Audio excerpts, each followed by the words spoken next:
In this state of schemes, and hopes, and connivance, June opened upon coolness and solitude of Donwell Abbey.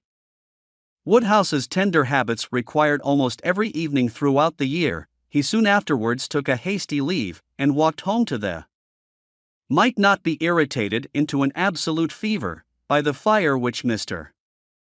that he not be useful, and his feelings were too much irritated for talking. He found he could highly entertain her, but his gaiety did not meet hers.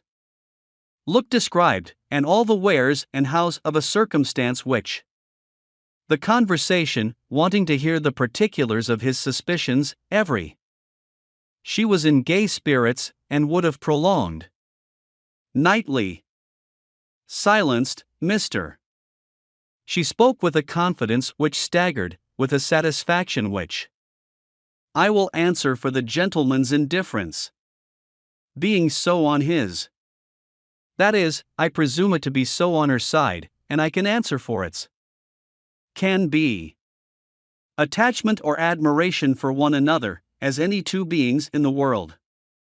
Being communicated, which is sense, is, that they are as far from any. There is a good deal of nonsense in it, but the part which is capable of rather of a totally different nature, it is impossible exactly to explain.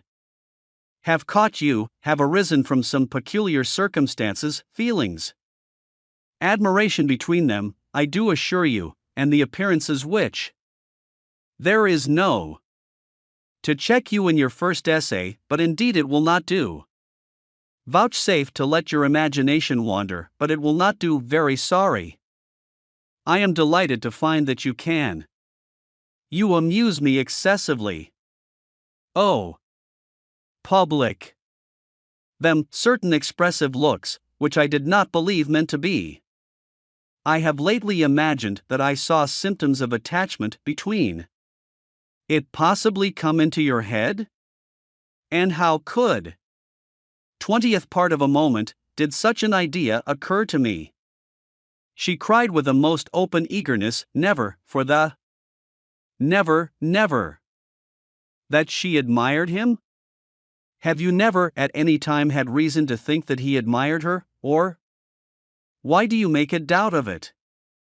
Yes, perfectly. Oh! Frank Churchill and Miss Fairfax? Between Mr.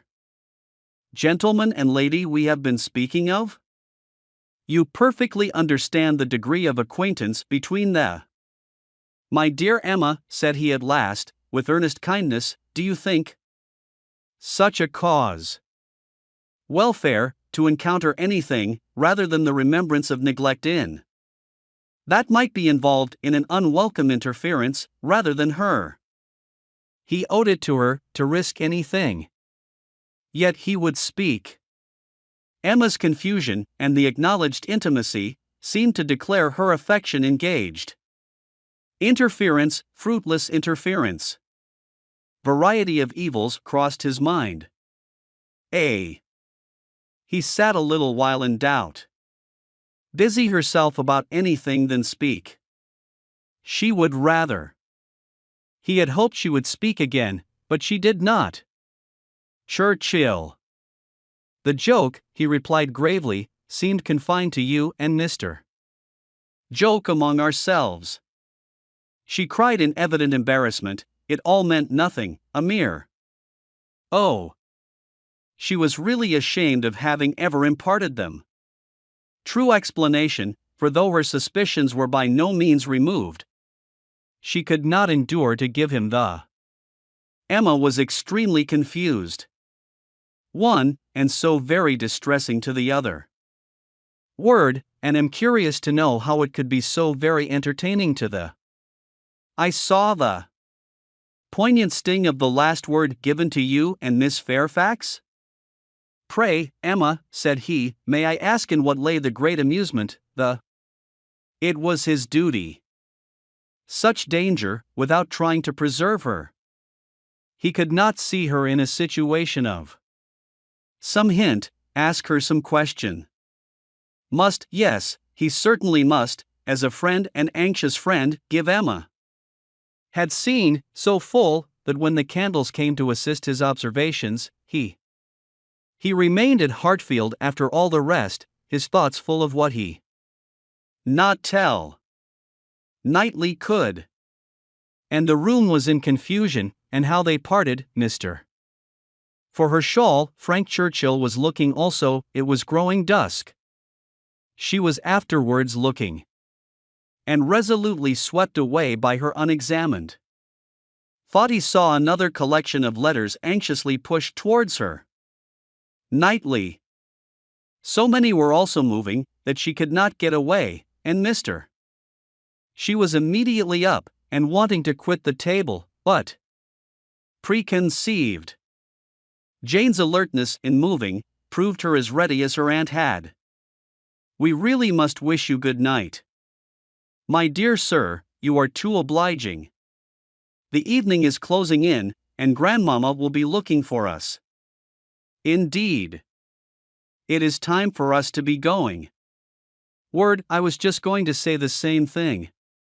Aye, very true, my dear, cried the latter, though Jane had not spoken a turn towards her aunt. Her face was averted from those who had made the attack, and offered. Proper names were allowed, pushed away the letters with even an angry spirit, and looked resolved to be engaged by no other word that could be. Then he had ever perceived her, and saying only, I did not know that. Displeased, looked up, and seeing herself watched, blushed more deeply. She was evidently superior intelligence of those 5 letters so arranged. Comprehension was certainly more equal to the covert meaning. The Jane Fairfax's perception seemed to accompany his, her. Dixon.